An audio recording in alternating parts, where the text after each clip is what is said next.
పురంలో కోడి పందాలు మాత్రమే కాదు, ఆ తర్వాత మరో ఘట్టం ఉంది. ఆ ఘట్టాని కోసం ఏర్పాటు మనం చూడొచ్చు. ఎంత పెద్ద స్థాయిలో చేశారో. అదే పేకాట ఆడే చూస్తే దానికోసం ప్రత్యేకమైన స్టేడియాన్ని ఏర్పాటు చేశారు.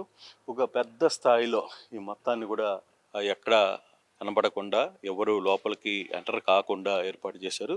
కార్పెట్ వేశారు ఇక్కడంతా కూడా కార్పెట్ వేసి ఈ విజువల్స్ని తీసుకునే ప్రయత్నం చేయొచ్చు. ఇక్కడంతా కూడా పూర్తి స్థాయిలో కార్పెట్ వేశారు. ఇక పేకాట జరగబోయే క్యాసినో కావచ్చు, పేకాట జరగబోయే వీటన్నిటిలో ఇక్కడ కానీ మనం కానీ చూసుకుంటే ఒక ప్రత్యేకమైన స్టేజీ ఏర్పాటు చేశారు. ఈ స్టేజీని ఇక్కడంతా కూడా పేకాట జరగబోతుంది. లోపల బయట ఇతర కార్యక్రమాలు, గుండాట అటువంటివన్నీ కూడా ఇక్కడ ఏర్పాటు చేశారు. కొంత విఐపీలకు మాత్రమే దీని లోపల అలో. దానికోసంగా పూర్తిగా కూడా ఇక్కడ అంతా కూడా ఎక్కడికక్కడ ఈ ఈ షామియానాన్ని కట్టారు. ప్రత్యేకమైన వాటర్ ప్రూఫ్ షామియానాలను ఏర్పాటు చేశారు. లైట్స్ని ఇక్కడ అంతా కూడా ఏర్పాటు చేసిన పరిస్థితి, ఫ్లడ్ లైట్లని వీటన్నిటిని కూడా ఇక్కడ క్లియర్గా పెట్టే ప్రయత్నం అయితే చేశారు. ఇక్కడ కేవలం అనుమతి ఉన్న వాళ్ళకి మాత్రమే ఈ లోపలికి వస్తారు. కొందరు మాత్రమే వస్తారు. అందరూ దీంట్లోకి వచ్చే ప్రయత్నం చేయలేరు.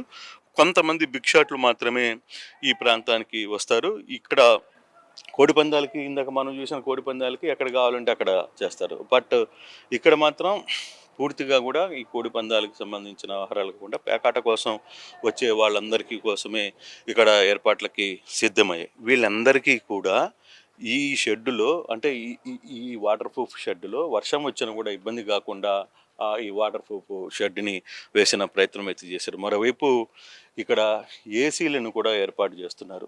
ఎందుకంటే వచ్చిన పేకాట వాళ్ళు ఏసీలను కూడా ఏర్పాటు చేసే ప్రయత్నం ఎందుకు చేస్తున్నారంటే, ఇక్కడ లోపల ఇది పూర్తిగా కూడా ఈ ప్లాస్టిక్ దీంతో నిండిపోయింది కాబట్టి కొంత ఇబ్బంది రాకుండా, లోపల సఫికేషన్ రాకుండా వాళ్ళందరికీ కంప్లీట్గా కూడా చాలా ఏర్పాట్లు అయితే చేస్తున్నారు. మనం చూస్తే బయట కానీ చూస్తే ఎన్ని పేకాట క్లబ్బుల కోసం ఏసీలను కూడా తీసుకొని వస్తున్న పరిస్థితి అయితే మనం చూసాం. పెద్ద స్థాయిలో పెద్ద పెద్ద ఏసీలని ఇక్కడ ఏర్పాటు చేస్తున్నారు. అంటే లోపల పేకాట ఆడుతున్నప్పుడు ఈ షెడ్స్లో లోపల ఉక్క రాకుండా గాలి ఉండాలి. అందులో వచ్చే వాళ్ళందరూ పెద్ద స్థాయిలో విఐపీలు వస్తుంటారు కాబట్టి వాళ్ళ కోసం ఈ ప్రయత్నాలన్నీ చేసిన పరిస్థితి అయితే మనం చూస్తున్నాం.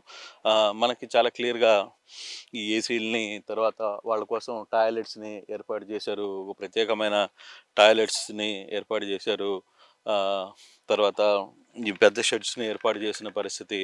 మరోవైపు కుర్చీలు కూడా కొన్ని వందల సంఖ్యలో కుర్చీల్ని ఇక్కడ తీసుకుని వచ్చి ఏర్పాటు చేసే ప్రయత్నం చేశారు. ఇవన్నీ కూడా మనం ఎక్కడికక్కడ కుర్చీల్ని చూసే ప్రయత్నం కూడా చేయొచ్చు. కానీ ఈ ప్రాంతంలో పేకాట ఒకటే కాదు, పేకాట, కోడిపందాలు, గుండాట వీటన్నిటికీ ఏర్పాట్లు అంగరంగ వైభవంగా జరుగుతున్నాయి. చాలా అఫీషియల్గా ఇక్కడ నిర్వాహకులు నిర్వహిస్తున్న పరిస్థితి. ఏదేమైనా ఈ 3 రోజుల్లో ఈ ప్రాంతంలో జరుగుతున్న ఈ కోడిపందాలు, సంక్రాంతి సంబరాలు, సంక్రాంతికి సంబంధించిన అన్ని రకాల వ్యవహారాలు పెద్ద స్థాయిలో జరగబోతున్నాయి. వేలాది మంది ఈ ప్రాంతానికి చేరుకోబోతున్నారు. ఆ దిశగా మరోవైపు వీళ్ళకి ఇక్కడ గిఫ్ట్లు కూడా ఇవ్వబోతున్నారు. గెలుపొందిన వాళ్ళకి తార్ కారు, తర్వాత బైక్స్, స్కూటీసు, ఇట్లా వీటందరినీ కూడా నిర్వాహకులు గెలిచిన వాళ్ళకి ఇచ్చే ప్రయత్నం అయితే చేస్తున్నారు. Lucky drip 16వ